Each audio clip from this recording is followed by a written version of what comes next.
Give me a couple bars. Give me a couple bars. Come on, man. Well, she smoked that California, that ass from Alabama, and she wanna go shopping and get crab legs in Atlanta, and her body say Miami, but I say that don't matter, cause she dressed like a city girl and cooked just like my grandma. She ain't from Tennessee, but she a 10 in my eyes, and she mine, Lord willing, and the river don't rise. Yeah. I like it.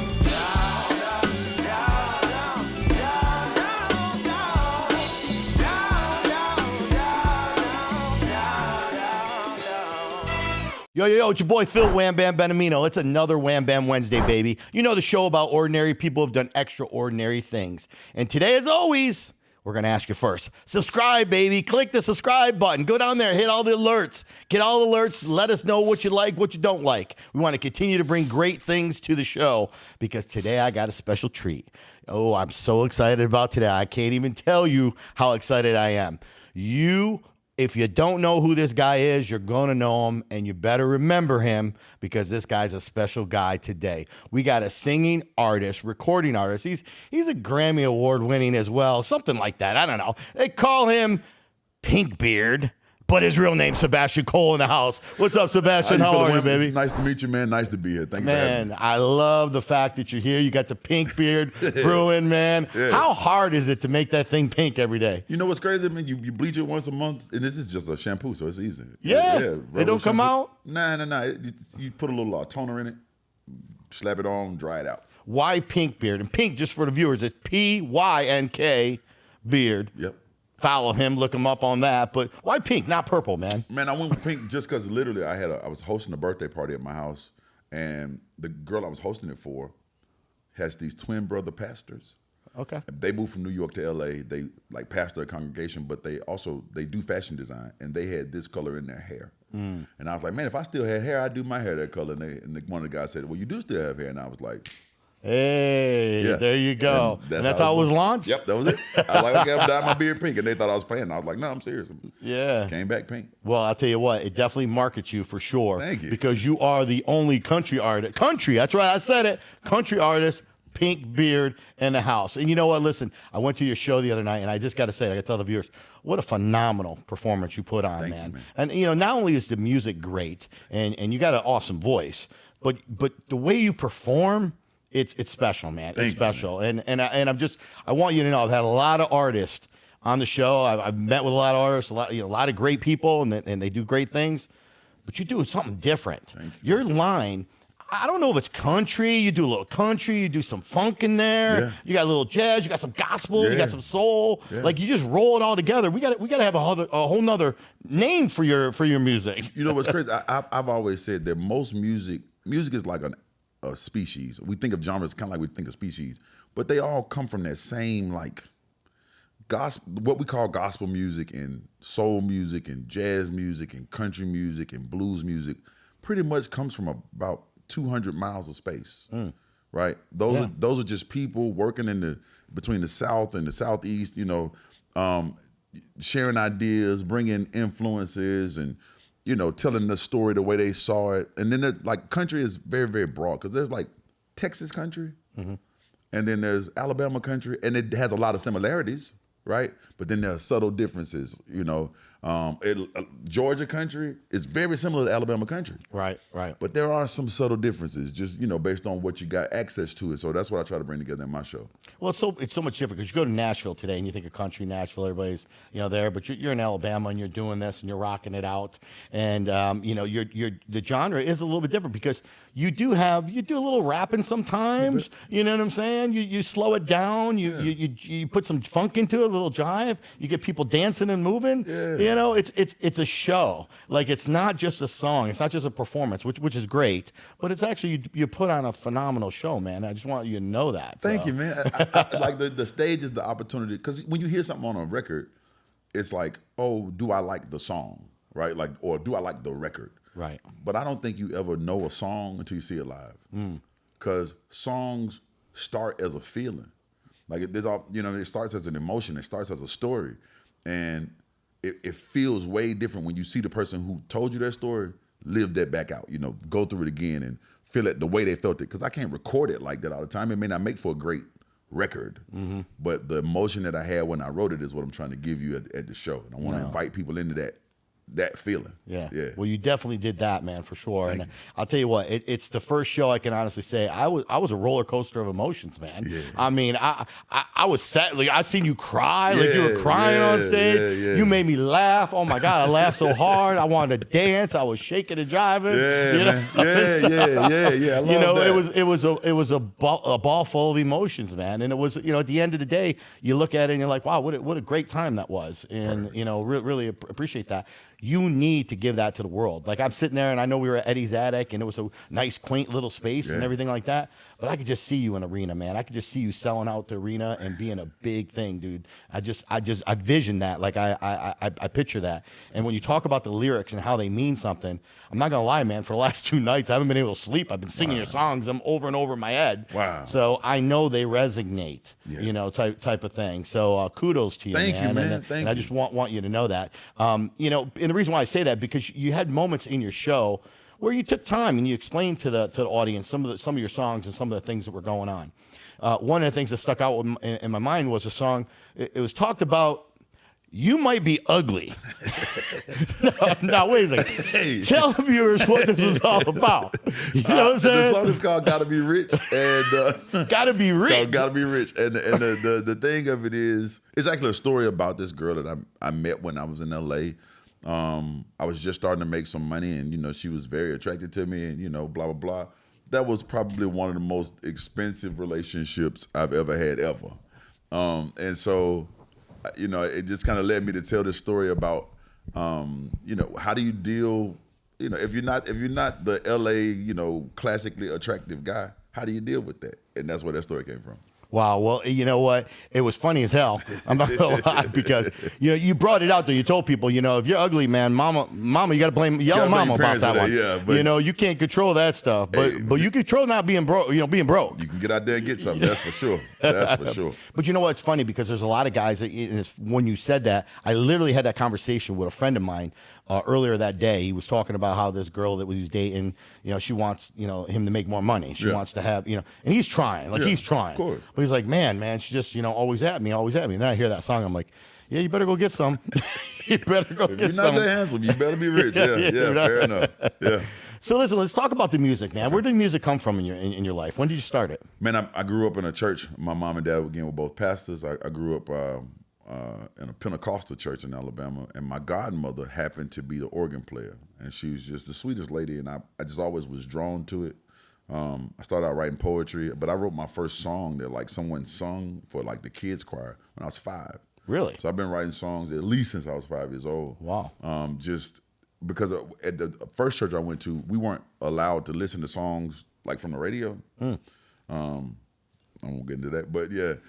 So everybody in my church wrote songs because we wanted to sing new songs, so we just wrote them. So as a kid, I wanted to participate, so I started writing songs, and then just kind of went through that. I fell in love with music because it allowed me to express things that I probably couldn't say out loud at home or whatever, and so it was kind of a little escapism, probably. Right. And then people thought I was decent at it, so I started arranging stuff for my school band and.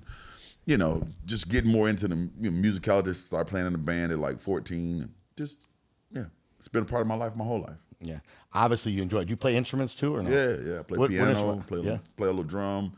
I can get around on the guitar a little bit, but I'm a pianist first, though. Gotcha. Well, they say that's the instrument you want to learn if you're going to be a singer and a front man.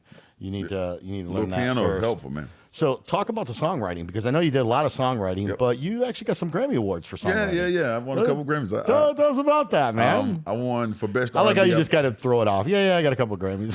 I tell people all the time, man, I do not do this for trophies. I do it for impact, and that's what's most important. But I won for best R&B album with John Legend on Bigger Love. I won this year for best musical theater soundtrack with Alicia Keys for Hell's Kitchen.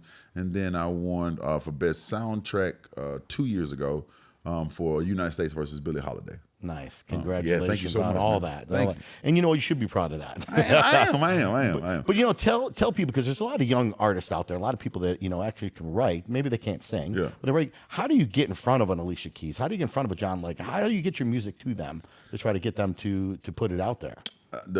This is gonna sound like the industry answer, but the answer and I mean this from like a different perspective. You don't. What you want to do is, I have this little saying that says, a star will only shine as bright as its sky will allow, right? And the brightest star in your world is the one that's in your sky. In other words, trying to go find Alicia and throw her a song, you're throwing pennies on an ocean. But if you can write for the person beside you that can sing, and help them get where they're going, then eventually somebody goes, hey, who wrote that song? And that's how people go. They'll call you. You don't really, I mean, you could send it through A&Rs and go, but man, that A&R gets 50,000 of those a day. Right. So the best way to show the value is just, hey, I can get this person to sing it. And people go, oh man, I really like that song. Can you come write me one? That's how I got here. Oh, that's awesome. Yeah. That's good. That's a big deal. Now, when was it when you first performed? Like, I know you had an album prior to. You went out there and you performed, but then you took some time away. Took a lot of time off. Yeah. I took like. What happened? Well, you weren't Pynk Beard back then. No, I wasn't Pynk Beard. And I had gotten to a point where I just felt like, I don't know. Like, I mean, it just got so redundant and it got kind of boring being a songwriter. And I kind of lost my love for like doing it. And I was like, I don't want to do this anymore. But I was kind of stuck doing it because it was like, this is how I make my money. It's a job. Yeah. At the time, that was a job. Yeah. And then I got an opportunity to like, I was initially, this project came because I was writing some stuff that I was going to send to Shabuzi. And but every time I send it to somebody, they go, who's that singing? I go, oh, that's me. And they say, oh, you should do this yourself. And I'm like, okay. And then I played it for a good friend of mine who ended up producing a lot of this stuff named Oak Felder, great producer, by the way. And he was like, no, you really should do this for yourself. And I was like, okay. Right. And that happened right around the time that I met the pastors with the Pynk. And so I was like, all right, I'm going with that. Yeah. Well, that's good. You think about kind of the full circle of things and where you are today, because you had mentioned that even on stage, you were like, hey, I'm going to do this one more time. This is my last round, my go at it. But, sometimes that's what it takes, right? It takes the resilience. It takes that attitude to say, hey, this is what I love. Yeah. And honestly, you're really good at it. You're a performer. There's a lot of recording artists, and they may sound really good on a track, right? Yeah. But like you said, when you see them live or you hear them live, they don't sound the same. It's completely different. It's a completely different skill set. A whole different skill set. Yeah, like being a recording artist that's a skill set. That really is a skill set to being able to manipulate the microphone in this booth.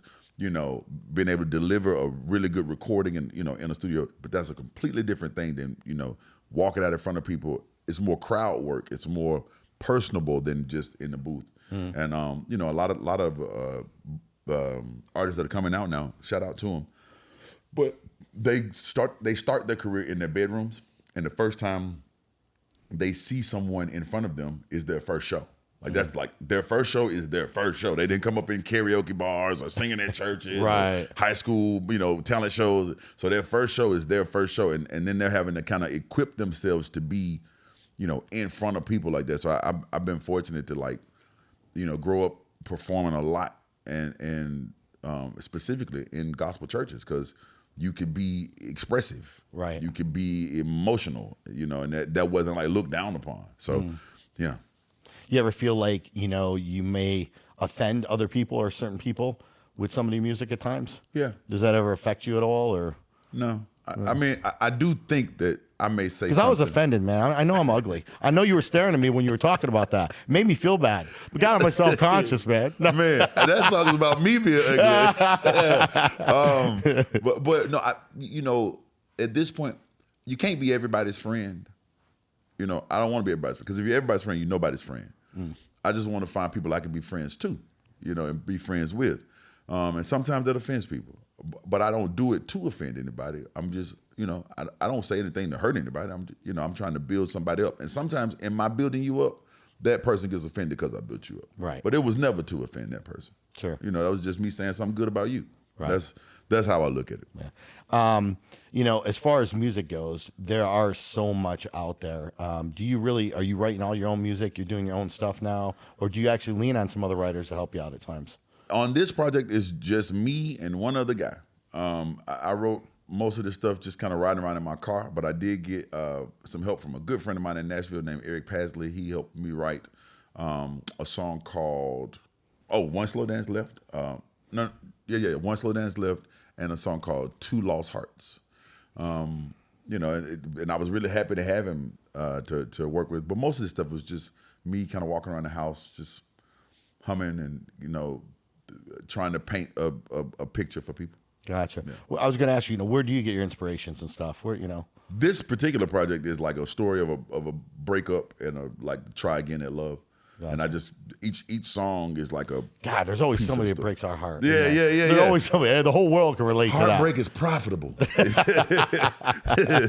if done well. Yeah, if you do it right. Yeah. So I just wanted to just kind of a bunch of little snapshots of just where I was in that process and what I learned and right. stuff like that. Did your ex-girlfriend ever call you up and be like, I know this song's about me.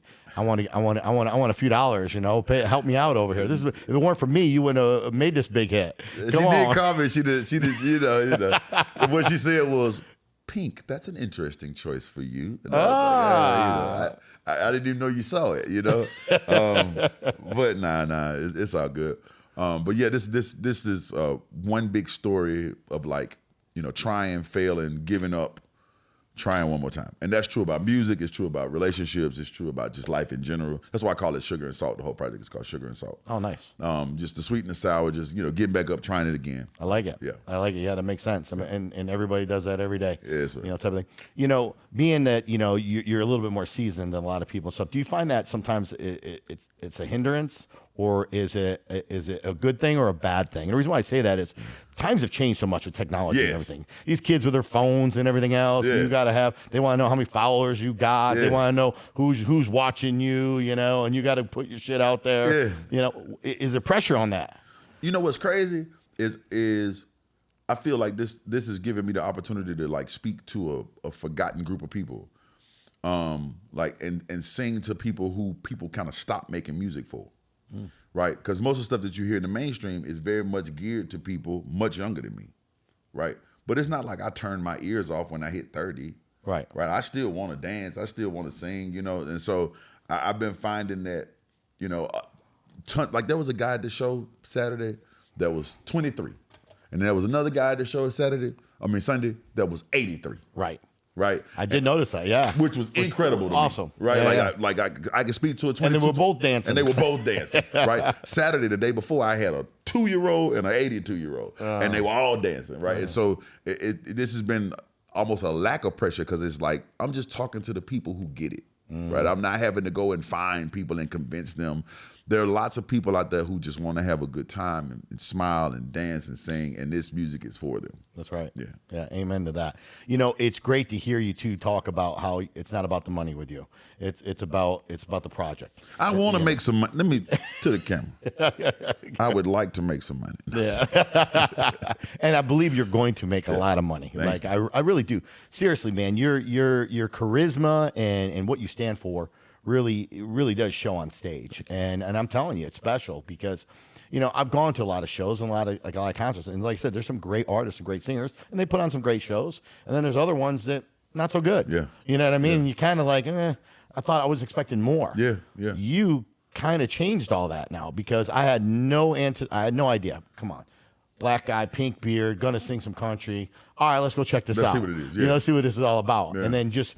To be honest with you, every single lyric that came out of your mouth, I felt. You know what I'm saying? I mean, I felt. I was getting chill bumps. I was there. I love that. You know what I'm saying? I was like, I want to get on stage and grab the microphone. I love that. That would have ruined your show for sure. Then. But I think as much into the algorithm as we get, and as much into like the data and analysis that we get, as of now, there are still some human things that we just can't quantify, right? And I mean, we're getting good at it. Don't get me twisted. Follow the numbers. Make your decisions based on numbers. I get it. Right. But the human experience is like different, and that's more than I want to put on a performance or a show. Blah blah blah. I want to give people a human experience. Like that's the whole point. Just come hang out with me and feel humanity again. Just feel what it means to be human. Another reason that I call this thing Sugar and Salt. It's kind of a long story, but I'll tell it really fast. No, take your time. Every year, me and my manager has a house in Bali. And every year he throws this big writers camp. So it's like 10 writers, 10 producers, 10 artists. We all go to Bali for about 10 days, and we swap up rooms, write with each other. Anyway, I'll skip this thing. But just know that when I was down there one time, I got into like a spat with a young lady that she had hurt my feelings so bad. And I said something mean to her. And so I go upstairs and I say to me, hey, go to the bathroom. And I go in there and I kept asking myself, like, why did you do that? Like, why'd you snap at her? And I was like, oh, because she made me mad, right? And and I said to me, well, do you feel better now? And I'm like, nah.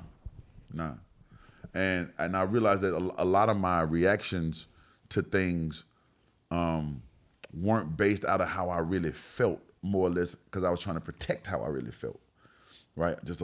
Right. All right, that's part one of the story. Part two is I'm in San Diego one night and working with another friend of mine, and it's like 1 a.m. and I happen to be on shrooms. Don't tell my mom I said that, but I was. And so the room's spinning, and I get a phone call from a really good friend of mine that's on the East Coast. It's like 1 a.m. West Coast, so it's like 4 East Coast. And she says, Bash, what do you think happens when you die?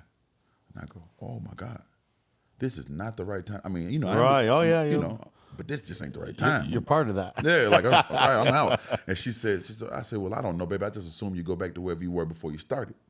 And she said, well, okay. And I said, you sure you're okay? She said, I'm fine. 30 minutes later, she texts me. She says, thank you for telling me that. I was always scared to die.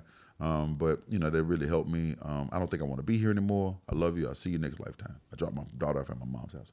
What? So now I'm trying to find her, right? I'm trying to call her. I can't, nothing.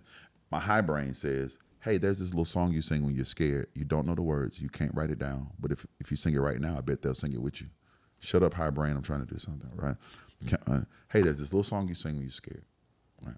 Anyway, I end up crying myself to sleep. I wake up the next morning. She's texted me that she had taken some medicine that messed with her mind. She got sick. They pumped her stomach. She's good. She's alive right now. Wow. Once I've heard. Amen to that. But I go back and I look at I'm listening back to, because I recorded myself saying it. Okay. There's this little song you sing when you're scared. You don't know the words. You can't write it down. But if I sing it for you right now, you'll probably sing along. And I was like, what was I talking about? And it hit me. That song is just called Crying. It's just this little song that we sing when we get scared. I do not know the words. I cannot write it down. But if I sing it for you right now, Right. you'd be hard pressed not to sing back. Sure. We have another song we sing when we're happy. Don't know the words. It's called Laughing. Right? If I sing it for you right now, Right. you'll probably want to sing with me. And that's the experience that I'm like, that feeling. These are the songs you already know. Right. Right. I'm just trying to sing it with me. Sure. Right. The laugh and cry, the sugar, the salt. Right. Sing that with me. And that's what the experience was. Well, you know what? It's funny because you do that at your show, because all your songs, there's a part of your song that the crowd is bring it to, like, hey, you're going to be part of my music. Yeah. You know, we're doing this together. Yeah. You know, we're all on this show Absolutely, together. yeah. And I think that was a great experience because of it, you know. And you pulled it off, because not everybody can pull that off. You know what I mean? It's not like a dueling piano type of thing. I mean, you're the real deal. You know what I'm saying? Type of thing. So, but you know what? The funny thing about it is, eventually you might get some annoying people out there, right? Because they singing too much, or they're trying to take over your show. You know, how are you going to handle that when people start jumping on stage on you and everything else? Because you know it's bound to happen. Pynk. I mean, I seen it, like it was kind of growing, and that was a small. Like, I could see it. I could vision it, man. I mean, you know, I'm a big fella. You know, that's one. But I also have security. Yeah. But now the excitement, I think, is so beautiful. And you want to cultivate it and, you know, keep people safe. That's for sure. But I don't want to quench people's excitement. I'm glad to see that wide demographic of people coming in and enjoying themselves. And so it's really been feeling really safe. But you're right. You have to be wise about stuff like that. But you know, you did something that no other artist has ever done at any show before, and that was you came out before the show even started. And it was funny because I was sitting there. I actually was at the bar. I was getting a drink. That's right. I was getting my Crown and Coke on. Yeah. But the reality was, I heard people go, "Is that Pynk Beard?" And I look over and I'm like, "Yeah, he's got a pink beard. That's him. That's him." probably him. You know what I'm saying? Yeah, that's out there. It's like, hey, what is he doing? Is he looking for? Nah, he's just greeting everybody. He's just. You were just out there saying hey to everybody and thank you for coming before the show even started. Yeah. Like, that's unheard of. I try my best to do that at every show, because you could have spent that money anywhere. You could have spent that time anywhere. And I feel like if you come out to see me, you should see me. Yeah. Right? You could have heard me sing the song in the car. You know, you could have just played the song again. That's awesome. Right? I want you to see me, get to know me. Why aren't more artists like that? You know, realistically. Is it also, do you get too famous? Do you?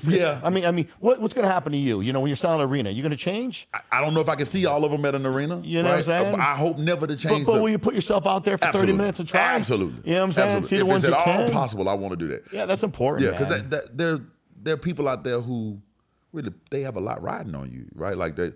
Dude, I can't even tell you just the amount of excitement when they saw you. Like, that's him. Yeah, that's him. yeah, you know, I you love think that. I could go get a pic? Get my camera. You know what I'm saying? Let me get a Yeah. pic. You know, and you were just hanging out, just like you didn't push anybody away. And Nah. unfortunately, I've seen some people that have, you know, no, stay away. You know, they get their attitude on. And you're right. If it weren't for those people that are paying to see you, you wouldn't have a job. I don't have a job, and that's why I like to come out and chat with them, man. Let's have a drink together, chat about what's going on, and as much as I can. And I hope to do that as long as I can. Hi, I'm Phil Benemino, CEO and founder of Cost Plus Processing, the company that provides financial services to your business. We provide things such as POS systems, ATM machines, and check services. One of the biggest things that we strive ourselves here at Cost Plus Processing is our customer service. We are an A+ rated with the BBB with customer service, and we're proud to say we're here in the United States with all of our customer service agents. Our objective is to actually teach you and educate you about the costs that you're currently paying and show you ways where you can eliminate those costs that you no longer have to pay. One of the biggest programs that are out there today is our dual pricing program, where you actually can offer your customers now a choice of how they want to pay. Do they want to pay with cash or do they want to pay with card? And if they pay with card, it actually helps you to absorb the card fees, so you no longer have to pay the fees like you've done for many, many years. Cost Plus Processing aligns ourselves with some of the top POS companies out there in the industry today. For example, we have perfected the car dealership industry, and our dedicated team are equipped to manage a variety of online payment forms and financing options that merchants require in this advanced ecosystem of payments. If you have a restaurant, we are proud to be able to manage the ongoing difficulties that arise from this fast-paced industry, and you're looking for pay at the table, where customers can easily swipe their cards, tap their cards, and make their payments with tip, and also have a choice of how they want to pay, we have the solutions for you here at Cost Plus. We want to help other small business owners make their dreams come true by providing the best financial support. From barbershops to liquor stores, having the ability to take payments, schedule online, and make calculating tip sharing an easy task only helps business owners put more attention and money into what really matters the most. Also, Cost Plus Processing is on the front end of AI. We can also provide you kiosks for your business, so customers can walk over to the kiosk and order anything that they want. Likewise, if you're having problem getting employees in the kitchen to work, we can also provide you robots that will actually deliver your food straight to the customer. I want to thank you for the time that you took to learn a little bit about Cost Plus Processing, and most importantly, why we are the future of merchant processing. Because again, certain crowds, they're too big to do that with. But as long as I can do it, I wanna make sure that people leave having gotten to know me. Yeah. Right. Not just like, oh, I heard him sing that song that I know. Mm-hmm. Right. But who is he as a person?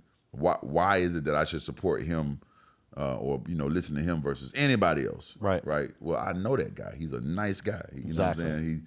He took pictures with my kids. He came and he was genuine. Just So, being real. being a real Just being person. real. Yeah, I mean, for sure. that's the important part is being who you say you're gonna be. Facts. My and word is not everything. forgetting where you come from. Facts. Type of thing. Because I see so many people do. They let the money get a hold of them. But you know what? There are some legal stuff that you got to deal with as well. Yeah. Let's talk about that for a second. Like, obviously, you got management. I don't know if you're signed. You got your own label, or if you got your own public. Your own doing it personally, private. But I actually, this is probably gonna be the first place I made this announcement. All right, let's go. Right here on WambamsPodcast. You're gonna hear it first. Yeah, Let's go. I'm a part of Red Bull Records now. All I right. did sign with Red Bull. Shout out to the Red Bull family. Nice. And yeah, so there's lots of legal things that you have to deal with. You want to make sure that your business is done correctly. You want to build it the right way so that you don't sell your soul, and I say that euphemistically, but you don't want to, give away everything. You want to do good, fair business. Sure. And Red Bull was definitely keen to that. And that's why I appreciate them for that. That's great. That's awesome. But if they told you, hey, you know what, we don't want you out front. We don't want you visiting the people before the show. We need you in the back. You got some say in that? Yeah, I got some. Yeah. And again, like most of the time, record labels don't do what most people think they do. For the most part, man, record labels are just trying to make sure that their money's safe. And especially in this situation, it's like, well, they trust my instinct. Like whatever I did to get their attention, they think I'm doing something right. And so they've been really supportive of just, hey, man, We're here to support what you do, and I appreciate them for that. Some record labels, you hear all kinds of horror stories. Oh yeah. And I've been in some situations like that, but this ain't that. So I'm really glad to be a part of a family that trusts my instinct, and just does their best to amplify what's natural. Right. Yeah. That's good. That's good. So you working on any new projects, new songs? Oh yeah. What do you got going? What do you got going? Come on, give us a little snap. All right. Give us something. Give us something. All right. My Lord Willing, which is like the kind of rockabilly, 12-bar blues that everybody's been dancing to on the web. It's coming in June. Give me a couple bars. Give me a couple bars. Come on, man. Well, she smoked at California, that ass from Alabama, and she wanna go shopping and get crab legs in Atlanta, and her body say Miami, but I say that don't matter, cause she dressed like a city girl and cooked just like my grandma. She ain't from Tennessee, but she a 10 in my eyes, and she mine, Lord willing, and the river don't rise. I like it. Alabama. So listen, is that a roll tide for you or what? I mean, I would say roll tide if you're from Alabama, but I'm really an Auburn fan. You're an Auburn fan. All right. So who's your favorite running back at Auburn? Bo Jackson. Bo Jackson. Yeah, that's a good one. That's a good one. I mean, it's been some great running backs at Auburn, but Bo Jackson is definitely my favorite. Yeah, who would be your second one? I'm asking for a friend. Carnell Williams. Now, you know who Carnell Williams played with, who was third string, but turned out to be a better NFL football player. Johnson? No. Carnell played with. Let me give you a hint. New York. Wait. No. Oh my God. Wait a minute. Cadillac was with Ronnie Brown. He was there too. He was the number 2 when he went to Miami, and this guy was number 3. Wait, that was but had a better career than both of them. What was the boy's name? It wasn't. I see his face. Yeah. It was a 3-hitter monster. Wait. Cadillac, Ronnie, and it wasn't Trey. His name wasn't Trey. What was his name? You gonna tell me? I'm gonna be like, I know that. Brandon Jacobs, baby. Brandon Jacobs, man. Come on. The monster. Wow. Super Bowl champ. You are so right. I'm calling Brandon right now. I'm going to tell him that I'm so sorry. Shout out Brandon Jacobs. That's my bad, bro. I definitely did know that. Yep. Brandon was one of the best that came out of there. Yes, he was. Yeah, he was on the pod too. Shout out Brandon Jacobs. Yeah. His boy's playing over in Clemson right now. Oh wow. Yeah. He's big stud over there, man. He got big. Beautiful. Like 6'9", 6'10", 330, 350. What playing tackle. Tackle, yeah. 6'9", 6'10", 300 pounds. That's where he should be. He's getting it. Yeah, that's where they need to put him. Yeah. So Auburn, huh? Yeah. Auburn was where it's at. Yeah, man. My dad's from Opelika, which is literally a stone's throw from Auburn. Yeah. So I grew up down that way, being down there for church and stuff, visiting my grandma down there, and my dad went to Auburn, so it's just kind of right. Yeah, that's where it goes. Yeah. You got those rivalries. You got to have them. Yeah. You got to pick a side. You got Georgia Tech. Yeah, you know what I'm saying? Yeah. Everybody's got to pick a side sooner or later. It just is what it is. Type of thing. But a lot of my friends, shout out to the Crimson Tide. Just win every game, but when you play Auburn, that's when you play Auburn, lose that one, drop that one. Yeah. 1-L for you. I love it. If you had a game, would you ever do your beard, in Auburn colors? Maybe a little orange and blue? I can't believe blue beard. It's kind of a thing now. You gotta just go with the pink, man. Gotta go with the pink. Gotta go with the pink. Yeah. It is very remarkable. It definitely stands out because you don't see too many. You definitely don't see any black people walking around with a pink beard. I'm just don't. You really don't. So if they do now, maybe now you might start seeing a lot more of that. I actually saw a guy on American Idol a couple weeks ago. His beard was pink. Oh yeah. I see you there, buddy. And there was a guy who came to my show who dyed his beard pink. It was 2 guys that did. That's what I'm saying. I'm thinking you're going to see more of that. Yeah. You know what? You need to sell Pynk Beard at your stuff, at your shows. Yeah, your merch. I'm telling this to your people so you can make some more money. Okay? I'm going to give you some marketing ideas. I love there that. you go. Need that. There you go. You got to do that, yes, man. Some Pynk Beards for them. Kids and everything else. Everybody be taking them. Yeah, Heck I love that. Yeah. I love that. That's a great idea. Get that out there. Yes, sir, man. So, obviously you got your new album coming out. Yeah. You got to do a lot of traveling back and forth. Talk to us about where the recording, because I know you do a lot of work in L.A. Yeah. There's a lot of there's good producers, a lot of stuff work in New York. I mean, there's a lot of places what is that like when you're traveling? Because it's got to be expensive too. And if you're not making all that kind of money right away, you got to start somewhere. Yeah. And being an artist is a very, very big grind. Yes. You know what I'm saying? There's a very small percent that are at the top, and I do believe you are going to get there. Thank you. But the reality is you got to make a lot of sacrifices. Talk a little bit about some of that. You're right. It's a lot of sacrifices. And a lot of that sacrifice is just in time and then, realizing there are some things that money can't fix, right? And there's some things that you wish that someone would just do for you. But most of the stuff, money can't fix it, right? Like you can't buy your way into people loving you. That's right. You just have to get up a little earlier, stay up a little later. I've basically been on this side of the country for this first half of the year because most of my shows are down here. I've been doing writing. I'm in Atlanta this week. I'm writing this week. Oak came down here to work with me, and I've been doing a lot of work in Nashville because those are drivable areas. I don't have to fly as much. Sure. But yeah, it's a lot of late nights, a lot of early mornings, a lot of like back-to-back shows. This coming June, I think I got like 12 shows next month. It's good though, man. It's good great. that you're out there playing out there Great, now. but you got to take care of yourself. You got to make sure you get your rest too. and drinking water. You know what I'm saying? It's a lot that in your regular everyday life you don't really have to think of. It's like, oh, I eat when I eat, or I'll go to sleep when I, But Right. now it's like, okay, no, you need to go to bed. That's you need right. to wake up at this time. You need to go jog at least half a mile. You got to Keep moving. Yes, you got to keep yourself moving because it's a lot of energy on that stage, and Yep. nobody wants to pay their money to hear you say why you can't do it. So yeah, those kinds of things. But see, you got the mindset, and that's the most important part of it all. Is you got to understand and make the sacrifices for that. I actually teetered around the music. My daughter was a recording artist for a real long time. Okay.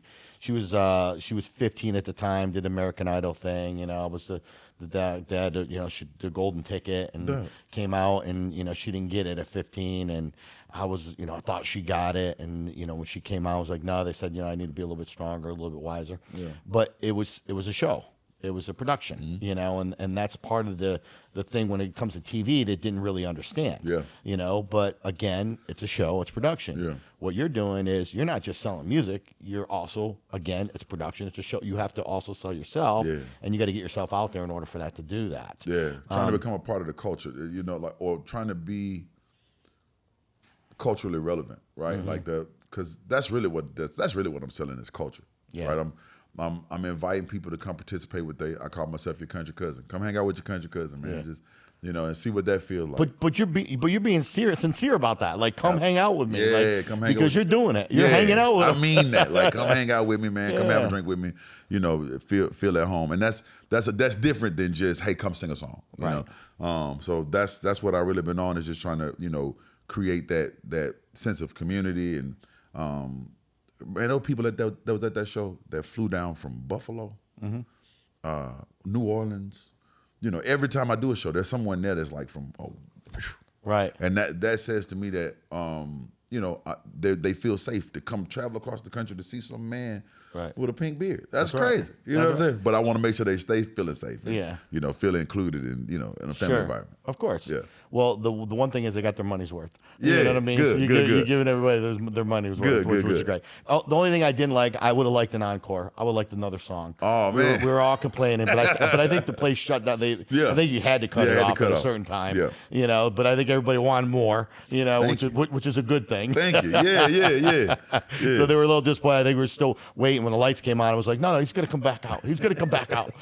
They're like, no, come to my shirts booth. Come buy some shirts. Yeah, man. The crowd in Atlanta, I didn't even get a chance to say that. Shout out to the city of Atlanta. This crowd was so energetic and electric and into it. And, it was fun. Really moving. Yeah. But the people around, like, everybody got along. It was like we were all family. Yes. And that's what was cool about it. Like, I mean, we're all strangers. Majority of us are strangers there, but we all felt the same, about it. The experience. So kudos to you because you provided that for us. Thank you so much. And that's why I said, man, that's why I see bigger things ahead of you, man. I think you got something really, really great. You got a good soul and it comes across. Thank you. And, the music, no, I'm joking with you. But it's the way you present it, man. It's awesome. Thank you, man. You did say a couple things. I do got a couple of quick questions. One of the things I wrote down. You made a comment. You said, good men don't exist. Good men don't exist. What do you mean by that? Explain that. What do you mean good? I'm a good man, man. I'm not saying you don't do good things. As a matter of fact, I say men aren't good. We do good things, right? Because a part of my manhood, a part of being a man, my first job that I ever had in my life was to protect my little sister, right? That was my first job ever. I was 5 when she was born. Right. My first job. I didn't have to be good. I had to be willing to protect, right? That means there's some stuff I was going to do that wasn't so nice, I might say some things that's not so nice. I don't have to, but I never was judged on my being good. Men are judged on if they get it done or if they don't get it done. And there are good ways to get it done. Sure. Right? There's some not so good ways of getting it done, but the man who got it done, however he got it done, he's the man. That's all that matters. That's all that matters, right? And so men, we don't really judge by goodness. We're judged by accomplishments. We tend to judge our women by goodness. You know, like, I won't even go through, but does she look good? Can she cook good? You know, the goodness. And so... Right to our bellies. Right to our bellies. Right. Like, so is she good? But men, there's no such thing as a good man. It's just a living man and a dead man, an accomplished man or an unaccomplished man. And to a certain degree, I'm trying to learn how to be good. And to a certain degree, I want to share with my sisters the ability to just get it done, right? Like, somewhere in between that, I think is like a more human experience, right? I need to, it's good for me to learn empathy, right? I can't just always be cutthroat and so I'm learning that, and I'm learning how to share that with people. And sometimes I say good girls don't make history. They really don't. Like, there's no good women in history books. They're just the wife of someone else, right? But the bad girls, they make history. They stand out, and you know their name because they broke some rule, right? It's true. We break the rules all the time. It's true. That's, you know what I'm saying? But they broke some rule, and that's why you know them. Right. And so I'm not saying be evil. Is that why some of the girls like bad boys and boys like bad girls? Yeah. That person that breaks that one rule that like, oh man, I'm so glad you broke that rule. You know what I'm saying? So I'm not saying be evil. I'm just saying, don't be afraid to kick against the grain, right? Because, that's how we make change in the world. That's how we progress. That's how we make the world better. Somebody has to break one of the rules. Yeah. True. I like it. So what's Pynk Beard do for fun, man? Man, I had lately I just been doing shows and traveling, but normally what I do for fun, I'm really big on like I love to golf. Golf? Yeah. I'm not good at it, but I love it. Right? I just hey, at least you're honest. I'm not good at it. I'm not good at it, but I think the thing I love so much about it is every swing you get to like, what did I do right? What did I do wrong? Like, you can almost obsess about like finding your own balance. And I love that about golf, man. I go out there, like, if I can't, like, I got a few friends that take me out like on a course, but if I can't go to a course and I got like an hour or two, I'm going to Top Golf, and I'm just gonna sit there, just me in a bay, and I'm just gonna swing until I can't no more. Yeah. Because I love the idea of like, just wear my hips, pay attention to myself, be in tune with yourself. It's been great. That's kind of like yoga, right? Being in tune. It's like yoga with some pain, high contact yoga. Yeah. Now, are you using the pink balls? Just no, saying. I hadn't bought a pink ball yet, but now that you mentioned it, maybe you might have to brand that. You know what I mean? Type of thing. I love that. Especially if you're going to continue get to play. A beard on the front. Yeah, I like that. It's kind of like a Callaway, the little thing with the Callaway ball. But exactly. Beard. Yeah, a little beard. Dope. And you know what? That's the one thing that was missing on your shirt. I was going to tell you that too. Your face is so likable. Oh, thank you. You know what I'm saying? Like, it's marketable. You should be on there with the shirt. There is a version online that does have a beard on it, but I had to get these done like in a rush because I got you. But thank you so much for purchasing. I can see it.